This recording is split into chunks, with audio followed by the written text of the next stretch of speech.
You know, I think enough time has passed now, and there's a lot of people that have been saying Sihle says she's for women, but she never speaks about gender-based violence. And the reason why I never spoke about it is because I knew that you guys are just not ready for that information. But nonetheless, let me break the silence. There's many things that concern me about gender-based violence, and one of them is the fact that when people hear gender-based violence, they hear women. Gender doesn't mean women. That's why when you research on what gender-based violence means, it says that it's violence that is exerted to a certain group of people. Those people can be women, men, or members of the LGBTQ community. When people hear statistics saying gender-based violence has increased by 70%, they're automatically thinking that, oh, 70% of women are being abused. And I know a lot of people would be so disappointed to know that men and young boys are included in those statistics. When you find out that from that 70%, 30% is people from the LGBTQ community,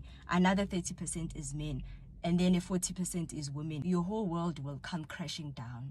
The idea that women are cosmic victims and men are cosmic perpetrators is so harmful for the community.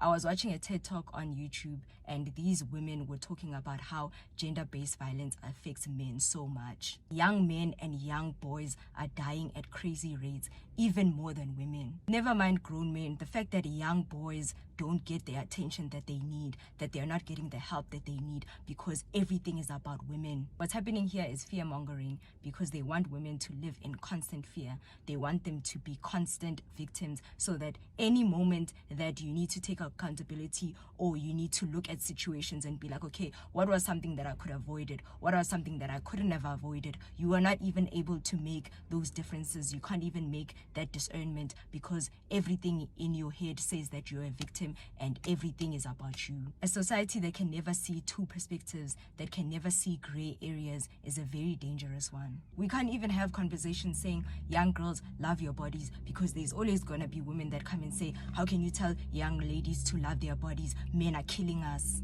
What does that have to do with anything? I'm saying all of this to say what is being said about gender-based violence and what you're hearing are two different things, and that's where the problem is. Stop weaponizing gender-based violence and stop being fake activists.